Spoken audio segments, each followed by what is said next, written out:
The last of us episode number 1 शुरुआत होती है जहाँ पर हम लोग 1968 में हो रहा एक इंटरव्यू दें जिसके अंदर उस समय के काफी बड़े और नामी रिसर्चर्स को दिखाया जाए और वो रिसर्चर फंगल पैरासाइट वायरस के बारे में बात कर रहे हो जिसमें वो चिंता जताते हैं अभी तो ये वायरस केवल पेड़ पौधों पर पाया जाता है और ये केवल इंसेक्ट्स को ही इन्फेक्ट करता है जिसमें वो उनके माइंड पर काबू पाकर उनसे जो चाहे वो करवा सकते। मगर क्या हो अगर ये वायरस अपने आप को म्यूटेट करके इंसानों में भी फैलना शुरू। अब ये सीन यहीं पर कट हो जाता है और हम नेक्स्ट सीन में और ये टाइम 2003 और यहाँ पर हम एक छोटी लड़की जिसका नाम सहरा होता है उसे अपने डैड जिसका नाम जोल है उसके साथ घर में देख क्योंकि जोल एक सिंगल पेरेंट फादर है मगर साथ में उसका भाई टॉमी भी उन्हीं के साथ रहता है। मॉर्निंग में जिस समय वो सभी ब्रेकफास्ट कर रहे हो उस टाइम सहरा अपने डैड को याद दिलाती कि आज उनका जन्मदिन। मगर टॉमी अपने बड़े भाई जोल को याद दिलाता है कि आज उन लोगों को काफी सारा काम करना है जिसके लिए उनको आज ओवर टाइम भी करना पड़ सकता। अब ये सुनकर सहरा थोड़ी निराश होती है क्योंकि आज उसके डैड का जन्मदिन और वो आज के अपने काम पर जा रहे हैं। मगर जोल जाने से पहले सहरा को बोलते हैं कि वो रात को केक लेकर आएंगे और वो साथ में सेलिब्रेट कर। जिसके बाद वो तीनों अपने घर से बाहर निकल जाते क्योंकि सहरा को अब अपने स्कूल जाना है और उसके डैड जो और टॉमी को अपने काम पर निकलना है। मगर सहरा घर से बाहर निकलने से अपने डैड की एक खराब घड़ी छुपके से अपने बैग में रख लेती और साथ में कुछ पैसे भी। और इसके बाद जब वो लोग अपने घर से बाहर निकल तो उनकी मुलाकात उनके पड़ोसियों से हो तो वो सहरा को उसको बोलते हैं कि उन लोगों की सहरा को उनके साथ कुछ टाइम बिताना चाहिए। तो सहरा उनको वो स्कूल से उनसे मिलेगी और उनके साथ थोड़ा टाइम बिताएगी। इसके बाद सहरा स्कूल चली जाती और वो अपनी क्लास खत्म करने के बाद सीधा मार्केट पहुंच और वो एक वॉच रिपेयरिंग की शॉप में जाकर अपने डैड की उस खराब घड़ी ठीक करवा ले। मगर अचानक से ही उस शॉप ओनर की वाइफ आती और वो उसे जल्दी शॉप को बंद करने के लिए बोलती और उसे देखकर ऐसा लगता है कोई खतरे की बात। जिसके बाद वो सहरा को बाहर निकालकर शॉप बंद कर। अब जब सहरा बाहर आती है तो वो नोटिस करती है आसमान में काफी सारे फाइटर जेट उड़ रहे हैं और माहौल थोड़ा खतरनाक लग रहा है। मगर सहरा इसके बाद तुरंत अपने पड़ोसियों के घर चली जाती है कुछ समय बिताने। अब वो कुछ समय वहीं पर बिताती है मगर जब वो वहाँ से बाहर जाने तो वो नोटिस करती है उनके पड़ोसियों के घर का डॉग पड़ोस की दादी काफी गौर से घूरे जा रहा है और वो इस तरह से रिएक्ट कर रहा है जैसे वो किसी अनजान चीज को पहली बार देख रिएक्ट करता है। मगर सहरा उसके बाद अपने घर अब रात को जोल वापिस आ। जिसके बाद सहरा जोल को वो वॉच देती है जो उसने रिपेयर करवाई है। इस वॉच को देखकर जोल भी खुश होता है और वो तुरंत ही उस वॉच को हाथ में पहन ले और वो इसके बाद एक मूवी देखना शुरू कर दे जिसके बीच में सहरा सो जाती। मगर अब जोल के पास उसके भाई टॉमी का फोन आता और वो उसे बताता है कि वो इस समय जेल में क्योंकि वो जिस पार्टी में गए उस पार्टी में उसकी कोई लड़ाई हो जिस कारण से पुलिस वालों ने उसको भी जेल में बंद कर। तो वो जोल को जल्दी से स्टेशन में पहुंचकर उसको बाहर निकलवाने के लिए बोल। जिसके बाद जोल सहरा को उसके कमरे में ले अपने भाई टॉमी को बेल दिलवाने के लिए निकल जाता है। अब कुछ ही घंटों बाद सहरा की अचानक से नींद और वो महसूस करती है घर के बाहर कुछ गड़बड़ हो रही और वो अपने दरवाजे पर नोटिस करती है कि उनके पड़ोस का वो उसके गेट पर है। तो वो उस डॉग को लेकर पड़ोस के घर वापस जाने लगा। मगर अब वो डॉग उस घर की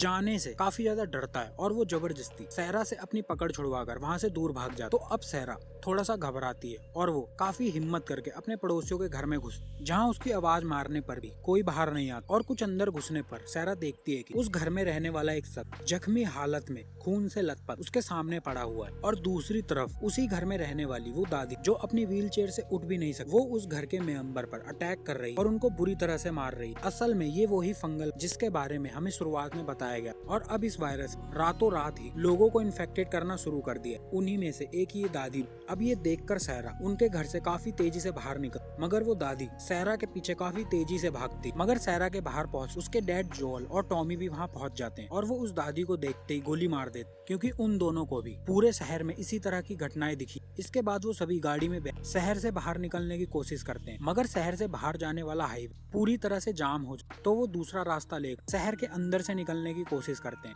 मगर शहर का हाल काफी बुरा होता है चारों तरफ तबाही होती और लोग इन्फेक्टेड होने के बाद एक दूसरे पर अटैक करने लगे हैं। अब इसी बीच इनके थोड़ी ही दूर एक प्लेन क्रैश होकर गिर जिस कारण इनकी कार पलट जाती मगर इससे इनको कोई भारी चोट नहीं लगी और वो सही सलामत उस कार से बाहर आ जाती। इसके बाद टॉमी उनको बोलता है कि उन लोगों को नदी के पास जाना जिसके लिए टॉमी एक अलग रास्ते से उस नदी के पास जाने लगता है और दूसरी जोल सहरा को अपनी गोद में उठाकर दूसरे रास्ते से उस नदी की ओर निकल। मगर जोल और सहरा को एक इन्फेक्टेड देख लेता है और वो उनका पीछा करना शुरू कर देता है और वो आखिरी में उनके काफी करीब आ जाता है। मगर उसी टाइम वहाँ पर एक सोल्जर आकर आकर उस इन्फेक्टेड को गोली मार और जिसके बाद वो तुरंत ही सैरा और जोल पर भी गन तान दे। मगर वो दोनों उस सोल्जर को समझाते हैं कि वो एकदम ठीक है और वो इन्फेक्टेड नहीं। तो ये बात सुनकर वो सोल्जर अपने सीनियर बॉस को कॉल करता और वो उन्हें बताता है कि यहाँ पर 2 लोग मौत जो इन्फेक्टेड नहीं है। मगर उसका सीनियर उसे उन दोनों को मारने का ऑर्डर, तो वो सोल्जर उन पर गन तान कर उन पर गोलियां चला देता है, जिससे बचने के कारण सैरा और जो एक ढलान से नीचे गिर जाते हैं। पर तभी वहाँ पर पीछे से टॉमी आ जाता है और वो उस सोल्जर को गोली मारकर जान से मार। इसके बाद जब जोल सैरा को चेक करता है तो वो पाता है कि सैरा को एक गोली लग गई और उसकी हालत काफी बुरी, और देखते ही देखते सैरा जोल के हाथों में ही दम तोड़ देती है और वो मारी जाती है। इसके बाद ये सीन यहीं कट हो जाता है और अब हम सब करंट टाइम मतलब 2023 में पहुंच जाते हैं, जहां अब शहर का हाल ये है कि काफी सारे लोग मारे जा चुके और एक फेडरा नाम की आर्मी ने शहर में कई जगहों काफी सारे क्वारंटीन जोन बना दिए, जिसमें बचे हुए सभी ठीक लोग अपना जीवन बिता रहे हैं। और इन्हीं में से एक कैंप में, और ये सभी क्वारंटीन जोन बाहर की दुनिया से एकदम कटे हुए हैं, क्योंकि बाहर की दुनिया में अभी भी वो सभी इन्फेक्टेड लोग हैं। और इन्हीं में से एक कैंप में जोल भी है, जो अपनी एक गर्लफ्रेंड के साथ इसी कैंप में रहकर उन सभी बॉडियों को ठिकाने लगाने का काम करता है जो मारी जा चुकी। और साथ में उसका भाई टॉमी फेडरा के एक दूसरे क्वारंटीन जोन में है, जिसके बारे में आपको आगे पता चले। अब इस जगह को एक फेडरा नाम का ग्रुप चलाता है और इस छोटी सी जगह को वो अपनी मन मुताबिक चलाता है, जहाँ के नियम काफी कड़े हैं। जिसमें से पहला नियम है, अगर कोई भी यहाँ से गलती से भी बाहर निकलने तो उसे वहीं पर मार दिया। और नियम नंबर 2, जैसा हर जगह हो कि एक ग्रुप के अगेंस्ट में दूसरा ग्रुप जरूर खड़ा होता है, तो फेडरा के खिलाफ भी एक फायर फ्लाई नाम का ग्रुप है जो इनके अगेंस्ट है और इनसे लड़ाई करता है। और जो इंसान उस ग्रुप से मिला हुआ या उसके कनेक्शन उससे पाए गए तो भी उसे मौत की सजा दी जाए। और यहाँ पर ये चीज दिखाई भी जाए कि किस तरह से कुछ लोगों ने यहाँ के नियमों का उल्लंघन करा है, जिसकी सजा उन्हें सबके सामने मौत दी। इसके बाद हम जोल की गर्लफ्रेंड टेस को बंदी देखते हैं, जिसे कुछ लोगों ने बंदी बना रखा है। और ये सभी लोग वो हैं जो इस जगह पर रहकर स्मगलिंग करते हैं और पैसा लेकर छोटी मोटी चीजें उन लोगों को प्रोवाइड कर। मगर सैरा को इन लोगों ने इसलिए बंदी बना रखा है, सैरा ने इन लोगों से एक ट्रक की बैटरी खरीदने की कोशिश करी थी, जिसका पैसा इन लोगों ने सैरा से पहले ही ले लिया। मगर अब ये लोग सैरा को वो बैटरी देने से मना करते हैं, क्योंकि इन लोगों ने एक दूसरी पार्टी को भी उसी बैटरी को देने का वादा किया और इन्होंने मोटा पैसा लेकर उन्हें वो बैटरी। तो अब ये लोग चाहते हैं कि ये बात जोल को ना पता चले, कि जोल को पता चलते वो इन लोगों की बैंड बजा दे, जिस वजह से इन लोगों ने टेस को पकड़ रखा है। तो इसके बाद टेस उन लोगों को बोलती है कि अगर वो लोग उसे जिंदा छोड़ दे तो वो उनको वादा करती है वो इस बारे में जोल को कुछ नहीं बताएगी। मगर इसी बीच अचानक वहाँ पर एक ब्लास्ट हो जाता और ये ब्लास्ट असल में फेडरा और फायर फ्लाई की लड़ाई के कारण हुआ था। मगर इस ब्लास्ट के कारण सैरा वहाँ से बचकर भाग जाती, मगर जैसे वो बाहर निकलती है उसको फेडरा के आर्मी के लोग गिरफ्तार कर ले, क्योंकि उन्हें शक होता है कि शायद ये भी फायर फ्लाई के ही मेंबर है। इसी की दूसरी तरफ हम इसी कैंप के अंदर एक छोटी लड़की देखते हैं जिसका नाम एली होता है, और ये एक 14 साल की बच्ची। और जिन लोगों ने इस लड़की को बंदी बनाकर रखा हुआ है वो ग्रुप फायर फ्लाई है, जो फेडरा के खिलाफ जंग छेड़े हुए, जिसने फेडरा के खिलाफ जंग छेड़ रखा है। और वो लोग इस लड़की उन्हीं के कब्जे से उठाकर लेकर आए और ये सारा काम फायर फ्लाई के लीडर, जिसका नाम मैरलिन है, इसकी देखभाल में। दूसरी तरफ अब जोल उसी कैंप में मौजूद रेडियो सिग्नल एक्सपर्ट के पास जाता है, जहां वो अपने भाई टॉमी के बारे में पूछता है कि क्या उसका कोई मैसेज आया है। असल में होता यह है कि जोल का भाई टॉमी एक दूसरे के और वो हर हफ्ते उसके पास एक मैसेज भेजता रहता, मगर अब 3 हफ्ते हो चुके हैं और उसका कोई भी मैसेज नहीं, जिस कारण से जोल को अब उसकी फिक्र होने लगी। तो अब वो उस रेडियो एक्सपर्ट से ये पूछता है कि जो लास्ट टाइम टॉमी ने मैसेज भेजा वो किस लोकेशन से आया, क्योंकि अब जोल अपने भाई टॉमी को ढूंढ इस कैंप से बाहर उस कैंप तक जाएगा जहाँ से लास्ट टाइम उसके भाई का मैसेज आया। और इसी कारण से सैरा उन लोगों के पास बैटरी लेने गई, क्योंकि ये लोग वहाँ जाने के लिए एक ट्रक का जुगाड़ कर रहे हैं, जिसे चलाने के लिए सैरा को बैटरी की जरूरत, और वो वहाँ एक बैटरी की डील करने गए। अब कुछ ही समय बाद टेस भी फेडरा से अरेस्ट होने के बाद वापस घर आ जाती है और वो आकर जोल को पूरी बात बताती है कि उन लोगों ने किस तरह से उन्हें धोखा दिया है, और अगर वो लोग टॉमी को ढूंढने उसके पास जाना चाहते हैं तो उन लोगों को ट्रक की बैटरी किसी भी हाल में लेनी हो। तो वो दोनों अब उन लोगों से बैटरी जाकर किसी भी हाल में और वो अपनी तैयारी के साथ सीधा वहाँ निकल जाते। दूसरी तरफ हम लोग दोबारा से फायर फ्लाई के कुछ मेंबर्स को देख, जो इस समय ये मीटिंग कर रहे हो। उन लोगों को फेडरा के खिलाफ अपनी जंग को जारी रख, मगर साथ में अब उन लोगों को इस लड़की को, जिसका नाम एली है, उसे उनके एक दूसरे कैंप किसी भी हाल में पहुंचाना होगा, क्योंकि ये लड़की उनकी आखिरी उम्मीद। इसके बाद मैरलिन फायर फ्लाई की लीडर उस लड़की एली से जाकर मिल और वो उससे काफी सारी बातें कर। जहाँ पर पता चलता है कि इस लड़की की जान असल में मैरलिन ने ही बचाई थी, क्योंकि कुछ समय पहले ये लड़की इन्फेक्टेड हो गई और ये फेडरा के लोगों के हाथ लगी गई, जिसके बाद वो लोग इसे मारने ही वाले थे, मगर मैरलिन अपने लोगों के साथ मिलकर इसे बचा लिया और वो लोग और उसको ये लोग यहाँ पर लेके, और ये लड़की 1 वीक पहले इन्फेक्टेड हो, मगर ये अभी तक ठीक और इसके सभी गाँव भी ठीक। इस लड़की की बॉडी इस इन्फेक्शन को या बोले इस वायरस को रोकने में सक्षम है। इसी कारण से मैरलिन इसको अपने एक दूसरे कैंप, जहाँ पर इनके डॉक्टर हैं और इनकी रिसर्च लैब, वो इस लड़की को वहाँ पर भेजकर इस वायरस की दवा बनाना चाहते हैं ताकि वो लोगों को बचा सके। दूसरी तरफ अब जोल और उसकी गर्लफ्रेंड टेस उन लोगों तक पहुँच जाती है बैटरी लेने के, मगर वहाँ पर वो लोग देख उन सभी लोगों को पहले से ही किसी ने मार दिया, और जब उनको वो बैटरी, तो उस बैटरी को देखकर वो समझ जाते हैं कि ये किसी काम की, और ये लोग इस खराब बैटरी उन लोगों को धोखा दे रहे। पर तभी वहाँ पर मैरलिन अपनी फायरफ्लाई के सोल्जर्स के अचानक से आ जाती है। इसका मतलब मैरलिन और उसके लोगों ने इन सभी लोगों को पहले ही मार, तो वो सभी एक दूसरे पे गन तान दे, मगर मैरलिन जोल को देखकर सभी से अपने सभी लोगों से गन डाउन करवा दे, क्योंकि मैरलिन जोल को पहले से ही जानती। असल में जोल पहले इन्हीं की टीम का हिस्सा था, मगर बाद में उसने इसको, और इस समय इनके साथ वो छोटी बच्ची एली भी। अब यहाँ पर मैरलिन जोल को देख उसके साथ एक डील करने की कोशिश की, जिसमें उसे बोलती अगर वो इस छोटी बच्ची को एक लोकेशन तक सही सलामत पहुँचा देता जहाँ पर उसके फायरफ्लाई के मेंबर होंगे, तो वो सभी लोग जोल को वहीं पर एक ट्रक और जो उसकी जरूरत की सामान है वो उसको वहाँ दे दिया जाए। तो अब दूसरा और कोई रास्ता ना दे, वो अपने भाई जिसे ढूंढने के लिए उसे ट्रक की जरूरत, उस जरूरत के कारण जोल और टेस इस चीज के लिए हाँ कर देते। जिसके बाद वो तीन जोल के घर जाकर अच्छे से प्लानिंग करते हैं और तैयारी कर लेते हैं, क्योंकि वो आज रात ही इस कैंप से चोरी छुपकर बाहर निकल एली को उसकी बताई जगह तक छोड़। अब रात होने पर वो लोग एक छुपे हुए रास्ते उस कैंप से बाहर निकल, मगर बाहर निकलते उनको एक सोल्जर पकड़ लेता है जो फेडरा का हो, और वो देखते उन पर गन तान दे। जिसके बाद वो अपनी मशीन उनको बारी बारी चेक करता है कि कहीं वो इन्फेक्टेड तो नहीं है। तो और जब वो उन तीनों को उस मशीन से चेक करता है तो जोल और टेस तो पॉजिटिव आते हैं, मगर वो छोटी बच्ची इन्फेक्टेड दिखाता है। अब ये देखते ही वो सोल्जर उस बच्ची पर गन तान देता है और वो उसे गोली मारने ही वाला होता है। जोल को उसकी मेमोरीज में उसकी बेटी सैरा याद आ जाती है, क्योंकि उसके साथ भी ऐसा ही हुआ। तो वो अचानक से उस सोल्जर पर अटैक कर देता है और उसे जान से मार देता है। तो इसके तुरंत ही बाद वो तीनों वहाँ से भाग जाते हैं, क्योंकि अब वहाँ पर और सोल्जर खतरा हो। और एपिसोड नंबर यहीं पर खत्म हो जाए। अगर आपको एपिसोड नंबर 1 अच्छा लगा तो आप इस चैनल को सब्सक्राइब कर। धन्यवाद। ये है web series the last of war episode number 2। तो एपिसोड नंबर 2 शुरू हो। एपिसोड नंबर 1 के लास्टिंग में देखा था किस तरह से जोल और टेस एली नाम की लड़की एक दूसरे कैंप तक पहुंचाने के लिए निकल जाते, मगर भागते टाइम उन्हें पता चल जाता है ये लड़की वायरस से इन्फेक्टेड। तो एपिसोड नंबर 2 शुरू होता है, जहाँ पर हमें एक पुरानी स्टोरी दिखी जो होती है 2000, जिसमें हमें इंडोनेशिया के एक रेस्टोरेंट में काफी सारे लोग डिनर करते हुए दिखे, मगर अचानक से वहाँ पर एक पुलिस आती है और वो वहाँ पर डिनर करती हुई एक औरत को अपने साथ ले जाती। ये औरत है काफी बड़ी साइंटिस्ट, और उसी कारण से उन लोगों को एक केस में इस औरत की जरूरत है, जिस कारण से वो इसे अपने साथ ले।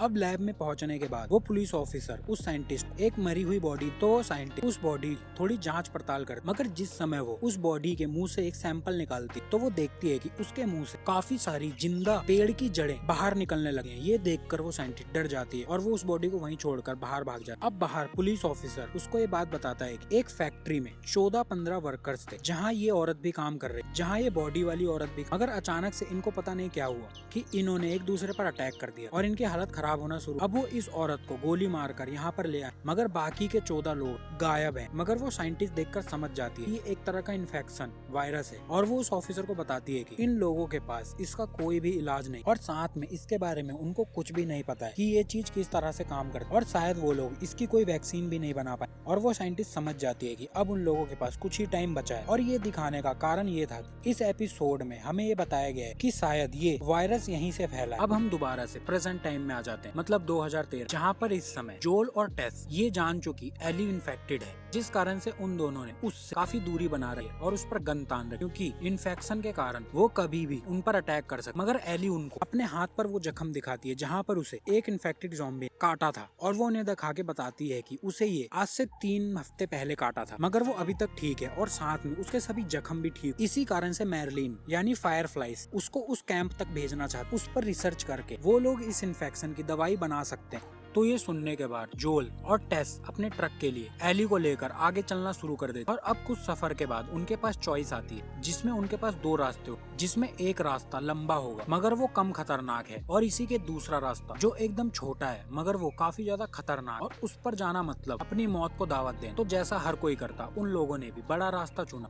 और वो उस रास्ते पर चलना शुरू। और इसी रास्ते पर एली अपने आसपास देखी और वो उन दोनों को बताती है कि उसे लगता था कि बाहर की दुनिया में चारों तरफ इन्फेक्टेड ही लोग होंगे, मगर यहाँ पर तो कोई भी नहीं है और दूर दूर तक एकदम शांत। मगर कुछ ही देर बाद एली को वो दिख जाता है जो वो देखना चाहती है, जिसके बाद टेस उसको एक छत से दिखाती है दूर जमीन अनगिनत इन्फेक्टेड एक साथ जमीन पर पड़े हुए, क्योंकि वो इस समय स्लीपिंग में। असल में ये वायरस जमीन में बिछी जड़ों के भी अपना काम करता है, जिसमें ये लोग उन जड़ों के कारण एक साथ कनेक्टेड। मगर जैसे किसी भी इन्फेक्टेड को अपने आसपास कोई इंसान दिखता है तो वो उन जड़ों की मदद से आसपास के सभी इन्फेक्टेड ये बता देता है कि उनका टारगेट कहाँ पर मौजूद। तो अब वो लोग इस रास्ते से तो आगे नहीं जा पाएंगे, तो वो लोग ना चाहते हुए भी दूसरा छोटा रास्ता जो इससे भी ज्यादा खतरनाक है उससे जाने लगे। इस रास्ते में उनको एक म्यूजियम पार करना है जिसमें वो घुसते हैं। इस जगह पर काफी अंधेरा होता है, तो वो लोग काफी ध्यान और शांति उस म्यूजियम को पार करने लगते हैं। मगर आधे रास्ते उन लोगों को एक इंसान दिखा है जो देखने में इन्फेक्टेड नहीं, मगर वो काफी ज्यादा जख्मी था, जैसे उस पर किसी ने अटैक। उसको देखकर जोल को लगता है कि शायद इस पर इन सभी इन्फेक्टेड ने अटैक करने की कोशिश करी, जिनसे बचने के कारण ये इतना ज्यादा जख्मी। तो वो उसको वहीं छोड़कर अपने रास्ते पर आगे निकल। मगर कुछ ही कदम चल उनके रास्ते के सामने ही एक इन्फेक्टेड दिख जाता है, तो ये देखकर वो तीनों छुप जाते हैं। और टेस एली को बताती है ये इन्फेक्टेड, इस इन्फेक्टेड की आंखें नहीं है, तो ये उन लोगों को देख नहीं सकता है, मगर इनकी सुनने की शक्ति काफी अच्छी है और उनको एकदम शांत रहना हो। और वो शांति से चुप के चुप आगे बढ़ना शुरू कर देते। मगर फिर से कुछ ही कदम चलने एक और इन्फेक्टेड वहाँ पर आकर उनकी आवाज सुन उन पर अटैक कर देते। अब इस अटैक से वो लोग काफी मुश्किल से बचते और उन ज़ॉम्बीज़ को गोली मारकर जान से मार देते। मगर अब उन्हें पता चलता है कि एली को दोबारा से उस इन्फेक्टेड ने काट लिया। मगर एली को इस सबसे कोई फर्क नहीं पड़ता है क्योंकि उसकी बॉडी इस सबसे लड़ने में सक्षम है। अब पहुँचते पहुँचते वो लोग उस जगह तक पहुँच जाते हैं जहाँ पर उन लोगों को फायरफ्लाई के वो लोग मिलने वाले थे जिनको जोल को एली को सौंपना था। मगर यहाँ पर वो देखते हैं कि उस ट्रक के आसपास उन सभी लोगों की लाश पड़ी हुई है जो इस लड़की को लेने यहाँ आए थे। तो ये देखकर उन्हें कुछ समझ में नहीं, और जब वो वहीं पे मौजूद एक रूम के अंदर घुसते हैं तो वहाँ पर देखते हैं कि यहाँ पर मौजूद सभी मेंबर्स को, सभी फायरफ्लाई मेंबर्स को मार दिया गया और साथ में उनकी जरूरत का सामान भी वहाँ पर नहीं है। अब ये देखकर टेस काफी ज्यादा निराश हो जाती है क्योंकि उन लोगों ने इस लड़की को यहाँ पर लाने की काफी बड़ा रिस्क ले लिया है और उनकी सारी मेहनत बर्बाद हो गई। मगर इसी बीच एली नोटिस करती है कि टेस को एक ज़ॉम्बी ने काट लिया है,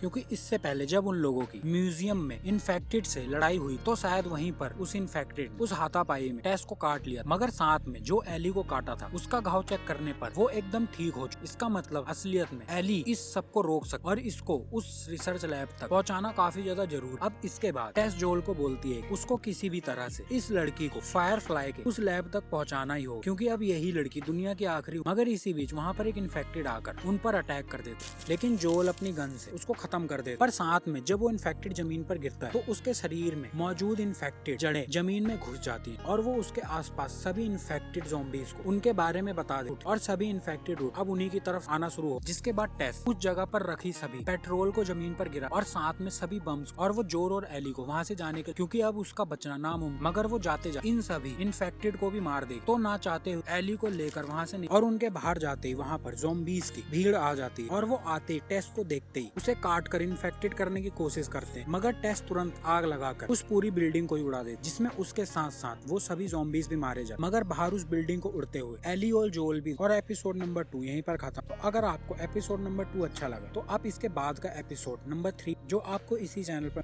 धन्यवाद। ये है web series the last of us, इसका एपिसोड नंबर 3। एपिसोड नंबर 3 शुरू होता है जहाँ पर टेस की मौत के ये दोनों काफी आगे आ चुके और एक जंगल में रुकर थोड़ा आराम कर। अब यहाँ पर एली जोल को बोलती है कि टेस की मौत की जिम्मेदार वो नहीं है, क्योंकि वो दोनों यहाँ पर उसके लिए नहीं आए थे, वो दोनों तो यहाँ पर अपने ट्रक के लिए आए, तो वो उसको टेस की मौत का जिम्मेदार बिल्कुल भी ना समझे। अब ये सुनकर जोल एली को कुछ नहीं बोलता है, क्योंकि असलियत भी यही होती है। जिसके बाद वो दोनों दोबारा से आगे बढ़ना शुरू कर देते, क्योंकि अब जोल अपने एक पुराने दोस्त के पास जा रहा है, क्योंकि उसे लगता है कि वो इंसान जोल को रास्ता दिखा सकता है और इस लड़की को उस कैंप तक पहुँचाने में मदद कर सकता है। और बीच में इन लोगों को एक गैस स्टेशन मिलता, तो जोल अपनी जरूरत की सामान मिलने की उम्मीद में उस गैस स्टेशन के अंदर जाता है और वो वहाँ पर जरूरत का सामान ढूंढना शुरू कर देती। दूसरी तरफ एली उस गैस स्टेशन में और ज्यादा अंदर चली और वो एक बेसमेंट तक पहुंच, मगर वहाँ पर वो देखी एक इन्फेक्टेड उस जगह पर काफी सारे मलबे दबा हुआ पड़ा है जो हिल भी नहीं। तो एली उसके पास जाकर अपने साथ रखी हुई एक चाकू से उस इन्फेक्टेड को मार देती है। अब ये देखकर हमें साफ समझ में आता है कि ये छोटी सी लड़की काफी हिम्मत वाली। जिसके बाद वो बाहर जोल के पास आ जाती है और वो उसे इस बारे में कुछ भी नहीं बताती कि उसने अंदर क्या देखा और क्या किया। अब जोल की बंदूक सभी गोलियां खत्म हो गई तो वो उस बंदूक उसी गैस स्टेशन में छुपा दे और वो फिर से अपने सफर पर इस बार बिना हथियार के ही आगे निकल जाता। और इसी रास्ते में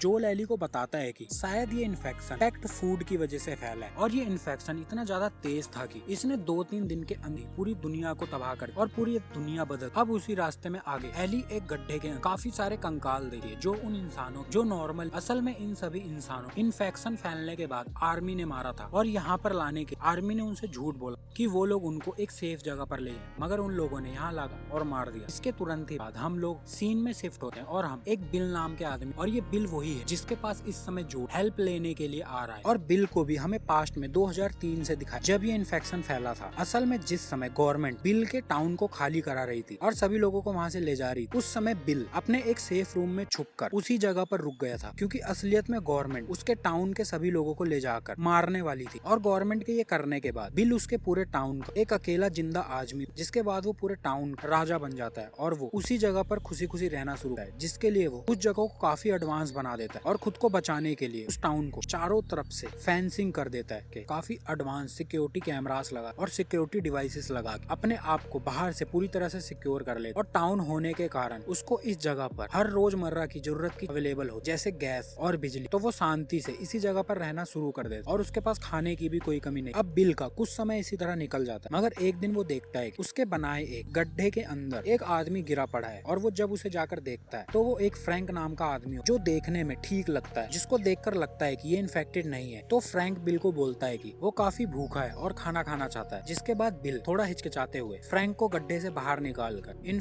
इन्फेक्शन चेक करने वाली मशीन से फ्रैंक को चेक करता है और वो पाता है कि वो ठीक। जिसके बाद बिल फ्रैंक को अपने घर ले जाकर अच्छा खाना खिलाता, मगर बिल ये देखकर काफी चौंक जाता है कि बिल ने यहाँ पर हर सुविधा का जुगाड़ कर रखा है और यहाँ पर कोई भी अपनी पूरी जिंदगी बिता सकता। अब खाना खाने के बाद जब फ्रैंक के जाने का टाइम आ जाता है तो वो बिल के घर में रखा है पियानो देख लेता और वो जाने से पहले बिल से बोलता है कि वो एक बार ये पियानो बजाना चाहता, जिसके बाद वो यहाँ से चला जाएगा। अब फ्रैंक के पियानो बजाना, फ्रैंक बिल को भी पियानो बजाना, और जिसके बाद जब बिल पियानो बजाता और साथ में गाना गाता है तो वो काफी ज्यादा इमोशनल हो जाता है और वो रोना शुरू कर देता है, जिसे देखकर फ्रैंक बिल एक गे है और वो उसी टाइम बिल को किस कर देता है। इसका मतलब अब ये स्टोरी एक अलग ही यूटर्न लेने वाली है। इसी के बाद वो दोनों फिजिकल भी हो जाते हैं। अब ये रिलेशन बनने के बाद वो दोनों साथ ही रहना शुरू कर देते और एक साथ अपनी जिंदगी बिताने लगते। अब 2010 में रेडियो की मदद से फ्रैंक की टेस से बात होती और वो दोनों रेडियो पर ही अच्छे दोस्त बन जाते हैं। मगर इस समय तक पूरी दुनिया में इन्फेक्शन बुरी तरह से फैल चुका है और दुनिया एकदम से बदल चुकी। तो फ्रैंक के बोलने पर टेस और जोल भी उनसे मिलने उनके टाउन आते हैं, जहाँ पर वो लोग एक साथ डिनर करते हैं। इसी कारण से जोल की बिल से दोस्ती है और वो यहाँ पर इसी वजह से हेल्प लेने आने वाले। लंच के बाद दोबारा से टेस और जोल अपने कैंप वापस चले जा रहे हैं और ये दोनों अपनी जिंदगी दोबारा से अच्छी तरह बिताने लगे। अब समय के साथ साथ बिल की एज बढ़ने लग जाती है, मगर ये दोनों एक साथ काफी खुश होते हैं और एक साथ इन दोनों ने काफी अच्छा और काफी बुरा टाइम बिताया है, जिसमें एक बार इन लोगों के ऊपर राइडर्स अटैक कर देते। असलियत में राइडर्स उन लोगों का ग्रुप है जो लोग जिंदा रहने लोगों को लूटने का काम करते हैं, जिसमें ये किसी पर भी अटैक कर देते और इनके भी सबसे बड़े दुश्मन फेडरा ही है। मगर जिस समय बिल के टाउन राइडर्स अटैक करते हैं, बिल की सभी एडवांस सिक्योरिटी के कारण वो लोग ऐसा नहीं कर पाते और उन सभी की मौत हो जाती, जिसमें बिल को एक गोली भी लग, मगर वो जिंदा बच जाता। अब काफी समय इसी तरह बीतने के बाद वो दोनों ही एज में काफी ज्यादा हो जाते और अब फ्रैंक भी पैरालाइज हो चुका है और उसका पूरा देखभाल करने का काम बिल ही करता है। और ऐसे ही एक नॉर्मल दिन फ्रैंक बिल को बोलता है अब वो मरना चाहता है क्योंकि उसने अपनी जिंदगी काफी अच्छी तरह से उसके साथ बिताई है और वो मरना इस तरह से चाहता है कि वो उसे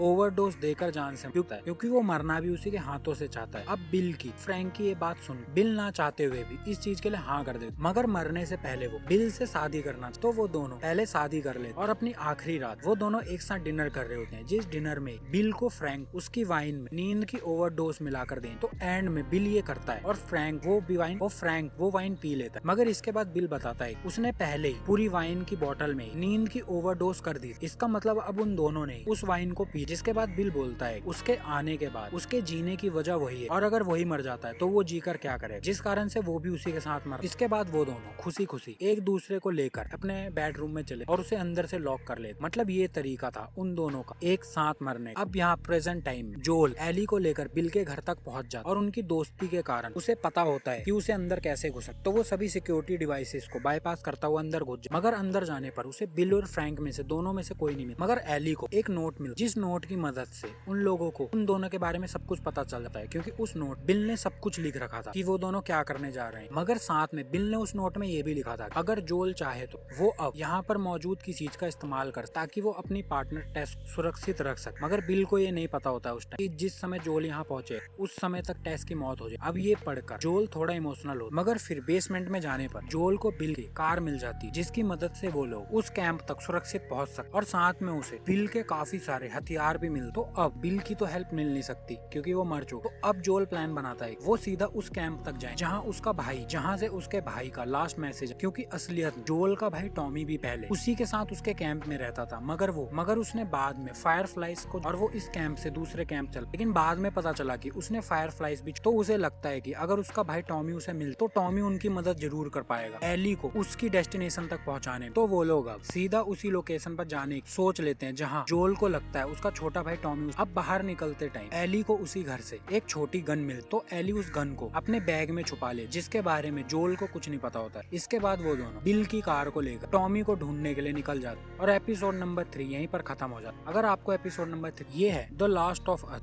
वेब सीरीज की एपिसोड नंबर 4 शुरू होता है जहाँ पर अब जोल और एली बिल की कार से टॉमी के पास निकल चुके उसे ढूंढने के लिए। मगर रास्ते में प्रॉब्लम ये होती अब इस दुनिया में कहीं पर भी पेट्रोल स्टेशन तो है नहीं, तो उन लोगों को कार को फिल करने के लिए बार बार रुककर आसपास पड़ी खराब कारों को चेक करना होता है और उनमें से बचा हुआ पेट्रोल निकालकर अपनी कार में डालकर फिर अपने सफर तय करना होता। अब सफर लंबा होने के कारण ये दोनों कार में काफी सारी बातें करते हैं जिस कारण से इन दोनों का रिलेशन और ज्यादा स्ट्रॉन्ग हो और ये दोनों एक और ज्यादा कनेक्टेड। मगर साथ में एली जो 14 साल की लड़की, वो अपनी एज के हिसाब से काफी ज्यादा स्मार्ट और तेज लड़की जो गहरी से गहरी बातों को भी किस तरह से मजाक में करना है ये जान। अब रात बिताने के लिए वो लोग अपनी कार को एक जंगल में रोक दे क्योंकि रोड पर सोना काफी खतरनाक है और सबसे सेफ जगह इस टाइम ये जंगल ही है और इस जंगल में वो लोग इन्फेक्टेड और रेडर दोनों से ही सेफ रहे। अब खाते समय जोल एली को बताता है कि इस जगह पर उन लोगों को इन्फेक्टेड लोगों से ज्यादा खतरा रेडर से है जो लोगों को छीना झपटी कर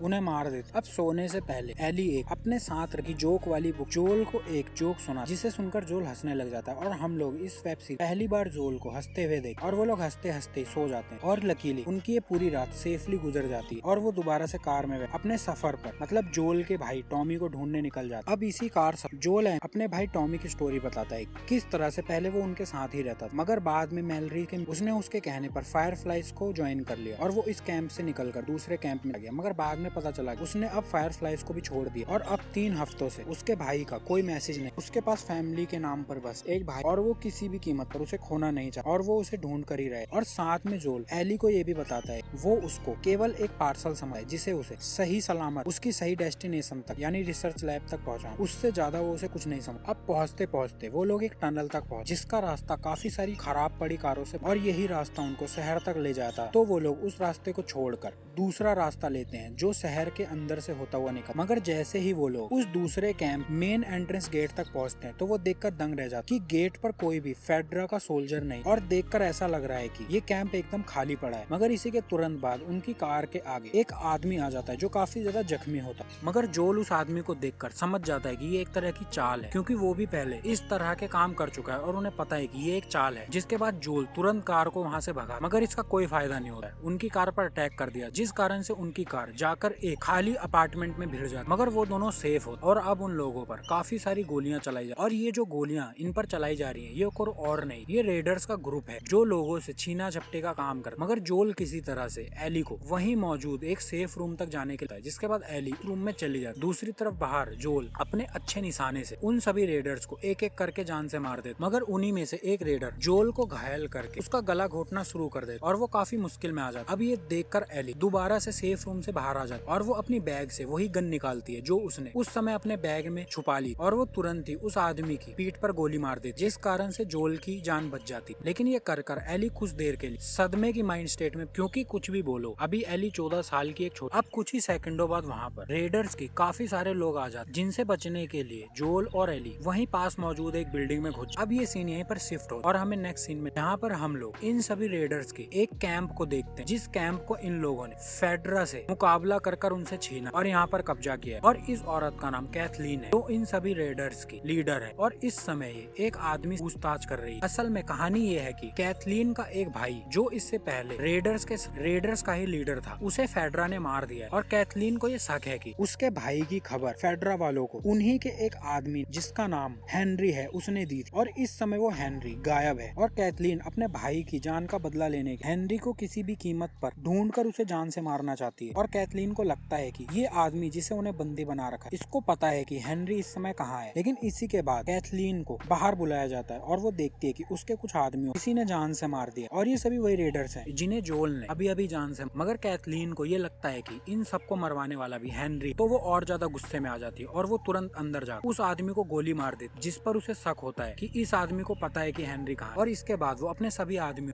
बाहर जाकर हेनरी को ढूंढकर जान से मारने का ऑर्डर देती, जिसके बाद उसके सभी लोग बाहर निकल जाते हैं। हेनरी को भी यहाँ जोल और एली उन सभी रेडर्स से बचने की उसी बिल्डिंग में छिपे रहते हैं, क्योंकि इनके वो आदमी उन लोगों की हलचल और ज्यादा बढ़। अब यहाँ पर जोल एली को उसके पास रखी वो छोटी गन, जिससे उसने उसकी जान बच, वो गन उसे अच्छी तरह से चलाना सिखा, जिसमें वो उस गन पर अच्छी पकड़ बनाए रखना सिखा। और वो दोबारा से उस गन को उसके बैग में रखने के लिए बोल, जिसके बाद एली गन को अपने बैग में दोबारा रख ले। अब इसी तरह से उस बिल्डिंग में छिपे छिपे रात हो जाए और सोने का समय आ जाए, तो एली माहौल को ठीक करने के लिए दोबारा से सोने से पहले एक जोक सुनती है, जिसे सुन जोल दोबारा से काफी अच्छी तरह से हंसता है और वो हंसते हंसते सो जाता। मगर कुछ ही समय बाद जोल की नींद एली की आवाज सुनकर, और जब वो आंखें खोल के देखता है तो एली और उस पर एक आदमी और एक बच्चे ने गन तान रखी। और असलियत में ये आदमी और कोई नहीं, वो हेनरी ही है, जिसको इस समय फायरफ्लाई पागलों की तरह मारने के लिए ढूंढ। मगर ये एपिसोड नंबर 4 यहीं पर खत्म हो जाए। अगर आपको एपिसोड नंबर 4 अच्छा लगा तो आप ये है तो एपिसोड नंबर 5 शुरू हेनरी की स्टोरी देख, जिसमें रेडर्स फेडरा के एक पूरे कैंप पर अटैक कर उसे कब्जे में ले और बाद में कैथलीन, जो रेडर्स की लीडर है, वो उन सभी लोगों को बंदी बना लेती है जो लोग फेडरा के साथ मिले हो और यहाँ की बात वहाँ करते हैं। तो वो उन सभी से हेनरी के बारे में पूछ और वो उन्हें जान से मारने की ये सब पूछ। और उन्हीं बंदियों में से एक आदमी डर कर कैथलीन को हेनरी की लोकेशन बता देता है, जिसके तुरंत ही बाद कैथलीन उन सभी बंदी लोगों को जान से मार देती है और वो अपने लोगों के साथ हेनरी को मारने के लिए बाहर निकल जाता है। और यहाँ हेनरी जिस जगह पर छुपा होता है, वहाँ पर छुपे छुपे उसको काफी टाइम हो, जिस कारण से अब उसका खाना खत्म। और उसके साथ उसका एक छोटा भाई है जिसका नाम सैम है, और सैम एक गूंगा और बहरा लड़का। और हेनरी कुछ भी कर अपने भाई को परेशान नहीं देख सकता, तो वो अब खाने की तलाश में इस जगह को छोड़ बाहर जाने की प्लानिंग, क्योंकि इन लोगों को यहाँ से अब बाहर निकलना हो, ना तो इनके पास खाने और साथ में अब इनको छुपे हुए यहाँ काफी टाइम हो, तो इनको अपनी लोकेशन बदलना। मगर इस सब से उसका छोटा भाई सैम काफी ज्यादा डरा होता और सहमा रहता है। मगर हेनरी अपने भाई को किसी तरह से दिलासा दे बाहर निकलने, और वो बाहर जाने से पहले जब खिड़की से बाहर देखता है तो उसे वही नजारा दिखता है जिसमें जोल उन सभी राइडरों से मुकाबला कर रहा होता है और एक एक करके उन्हें जान से मार। अब हम दोबारा से स्टोरी में प्रेजेंट टाइम में आ जाते हैं, जहाँ पर हम देखते हैं कि हेनरी और उसके छोटे भाई सैम, एली और जोल गन तान रख। मगर अब हेनरी जोल को बताता है कि वो उसे कोई भी नुकसान नहीं पहुंचाना, वो बस उनसे खाना चाहता है। तो वो अपनी गन नीचे करने जा रहा है और वो उससे भरोसा करता है कि वो भी उसे कुछ नहीं करेगा। अब हेनरी की गन नीचे करने के बाद जोल उसे खाने के लिए कुछ खाना देता है, जिसके बाद हेनरी जोल को समझाता है कि जब वो यहाँ से बाहर निकल रहा था तो उसने जोल को उन सभी राइडर्स को मारते हुए देखा। तो हेनरी चाहता है कि जोल हेनरी और उसके भाई को इस शहर से बाहर निकलने में मदद करे और वो उन्हें दूसरी तरफ पर, क्योंकि हेनरी को इस जगह के बारे में अच्छी तरह से पता है और वो उनको यहाँ से बाहर निकलने का सेफ रास्ता बता सकता है। मतलब जोल को अपनी गन की पावर दिखाने, जिसके बदले में हेनरी उसको यहाँ से निकलने का सेफ रास्ता बताएगा और साथ में दोनों को जाना भी वहीं। तो कोई और रास्ता ना देखकर जोल हेनरी के इस काम के लिए हाँ कर देता। अब अगली सुबह हेनरी जोल को अपनी पूरी स्टोरी बताता है, जिसमें वो उसे बताता है कि नंबर था, मगर बाद में उसे फेडरा का मुखबिर बन, और उसका कारण ये था कि उसके छोटे भाई को एक जानलेवा बीमारी लग गई और उस बीमारी की दवा केवल फेडरा के पास ही थी। और उस दवा के बदले में उन लोगों ने उससे की जानकारी लेना शुरू कर दी और ना चाहते हुए भी उसे उनके साथ गद्दारी करनी। मगर कुछ टाइम बाद कैथलीन को ये बात पता चल गई और तब से ही वो लोग उससे जान बचाकर यहाँ वहाँ भाग रहे हैं और छिपते फिर रहे हैं। और दूसरी तरफ एली और सैम दोनों ही बच्चे हैं और एक साथ काफी अच्छी बॉन्डिंग हो जाती है। इसके बाद जोल और हेनरी यहाँ से बाहर निकलने की प्लानिंग बना, जिसमें वो एक मैप जोल को एक टनल बताता है कि इस टनल की मदद से वो लोग यहाँ से बाहर निकल सकता है और यही एक सबसे सेफ रास्ता जिसकी मदद से वो यहाँ से बाहर निकल। मगर एक प्रॉब्लम, जिस समय फायरफ्लाइज ने इस जगह पर कब्जा करा था उस समय शहर में मौजूद सभी इन्फेक्टेड लोगों को इसी टनल के अंदर फेंक दिया था। पर उसे अभी हाल में पता चला है आज से 3 साल पहले उन लोगों ने इस टनल में मौजूद सभी इन्फेक्टेड लोगों को बाहर छोड़ दिया था। तो शायद अब ये टनल एकदम सेफ है। अब ये सुनकर जोल काफी ज्यादा गुस्सा हो जाता है क्योंकि ये तो काफी घटिया किस्म का प्लान है और इस बात की कोई गारंटी नहीं है कि वहाँ पे कोई भी इन्फेक्टेड इंसान नहीं, मगर कोई और रास्ता ना देख वो इस टनल से जाने के लिए हाँ कर देता और कुछ ही समय बाद वो लोग उस टनल में घुस जाते हैं और कुछ चलने के बाद उन लोगों को उस टनल में एक क्लासरूम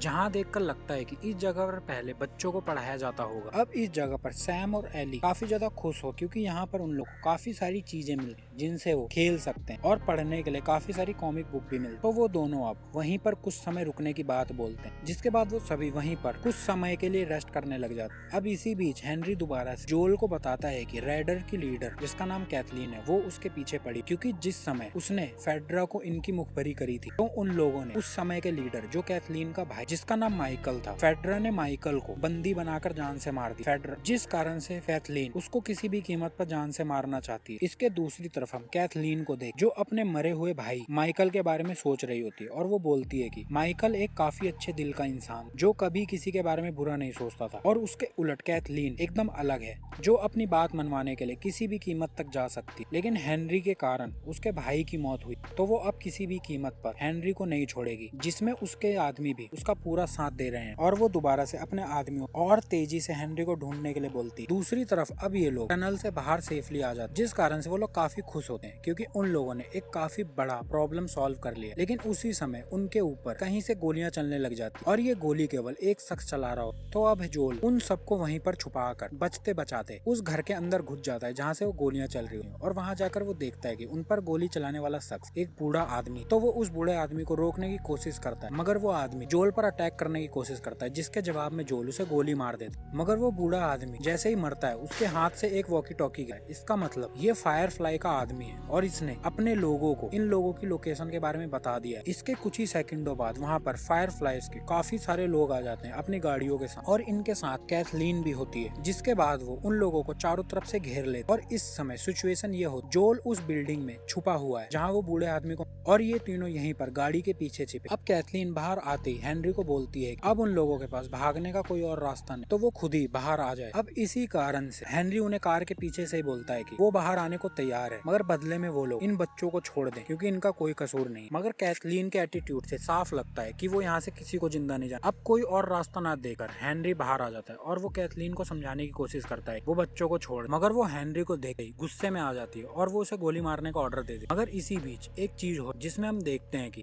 वहीं पास में जमीन को फाड़ते हुए काफी सारे इन्फेक्टेड बाहर निकलते हैं। असलियत में ये गड्ढा वो होता है जिसके अंदर ये सभी इन्फेक्टेड स्लीपिंग मोड में होते, मगर अब इनके आने से वो सभी एक्टिव हो जाते और वो बाहर निकलते ही इन सब पर अटैक कर देते। मगर इसी जगह पर हम एक ऐसे इन्फेक्टेड को देख जो सभी इन्फेक्टेड का लीडर होता है। असल में ये इन्फेक्टेड वो होता है जिसे इन्फेक्टेड हुए 10 साल हो गए और ये 10 साल के बाद इतने ज्यादा स्ट्रॉन्ग हो कि इन लोगों पर गोली भी काम नहीं करती और ये वही इन्फेक्टेड। अब वो सभी इन्फेक्टेड एक एक करके राइडर्स को मारना शुरू कर देते, जिसका मौका देख वो तीनों अपनी जान बचाकर वहाँ से भागते और वो भी यहाँ वहाँ भागना शुरू कर देते। सैम और हेनरी पर वो इन्फेक्टेड अटैक करने की कोशिश करते हैं जिन्हें बचाने उन सभी इन्फेक्टेड को मार देते क्योंकि एली को इन इन्फेक्टेड से कोई फर्क नहीं पड़ता। वो इन्फेक्टेड पर इसी बीच वहाँ पर कैथलीन आ जाती है और वो सीधा एली को देखते उस पर गन पॉइंट करती और वो उसे गोली मारने वाली हो। कैथलीन के ऊपर भी एक इन्फेक्टेड अटैक कर देते जिसके बाद वो तीनों वहाँ से अपनी जान बचाकर भाग जाते हैं और यहाँ पर वो सभी इन्फेक्टेड उन सभी राइडर्स को मारने के बाद या आप बोल ले इन्फेक्टेड करने के बाद दोबारा से अपने उसी स्लीपिंग होल के अंदर चले और अब ये चारों सेफली एक बिल्डिंग के अंदर घुस। और अब यहाँ पर जोल हेनरी को बोलता है कि उन दोनों को उसके साथ ही चलना चाहिए, जिसके लिए हेनरी हाँ कर देता। लेकिन दूसरी तरफ हम देखते हैं कि सैम और एली एक साथ होते पर तभी सैम एली को दिखाता है कि उसके हाथ पर एक इन्फेक्टेड ने काट लिया और अब वो भी इन्फेक्टेड। तो सैम एली को बोलता है कि वो उससे दूर की वो कभी भी आउट ऑफ कंट्रोल हो और वो उन पर अटैक कर सकता। जिसके तुरंत ही बाद एली सैम को अपना हाथ दिखती है जिसपे वो बताती है उसे यहाँ पर कई बार इन इन्फेक्टेड ने काट दिया है मगर उसका वो जख्म अपने आप ठीक होता जा रहा है और वो सैम को बताती है कि वो इस इन्फेक्शन की दवा है। जिसके तुरंत ही बाद एली सैम को बचाने के लिए अपने हाथ पर एक कट लगा और वो अपना ब्लड सैम के जख्म पर लगा ये सोचकर कि उसके खून से सैम का जख्म ठीक। मगर वो दोनों ये बात हेनरी और जोल को नहीं बताते। अब इसी तरह सुबह हो जाती और जब एली की आंखें खुलती है तो वो अपने पास सैम को बैठा हुआ देख, लेकिन जब वो सैम के पास जाती है तो सैम एकदम से एली पर अटैक कर देता, क्योंकि अब सैम पूरी तरह से इन्फेक्टेड। अब ये देखकर जोल सैम को रोकने के लिए उसको मारने की कोशिश करता है, मगर हेनरी जोल पर गन तान कर उसे पहले तो रोक देता है। मगर जब वो देखता है कि सैम एली को मार देगा तो वो एकदम से सैम को ही गोली मार देगा। अब ये करते ही हेनरी काफी ज्यादा सदमे में पहुंच जाता है, क्योंकि उसने आज तक जो भी गलत काम किया और जो उसने अपने लोगों को धोखा दिया वो सैम की वजह से ही। इसके बाद हेनरी तुरंत ही खुद को भी गोली मार और इन दोनों की मौत हो जाए। अब ये देखकर जोल और एली काफी ज्यादा दुखी होते हैं, मगर वो यहाँ से जाने से पहले उन दोनों की बॉडी को अच्छी तरह से दफना देते। जिसके बाद एली आई एम सॉरी लिखकर सैम की कवर पर एक नोट रख देती और वो दोनों दुखी मन से अपने रास्ते पर दोबारा निकल। और ये एपिसोड यहीं पर फिनिश। आपको ये एपिसोड कैसा लगा? अगर अच्छा लगा तो आप हमें सब्सक्राइब। धन्यवाद।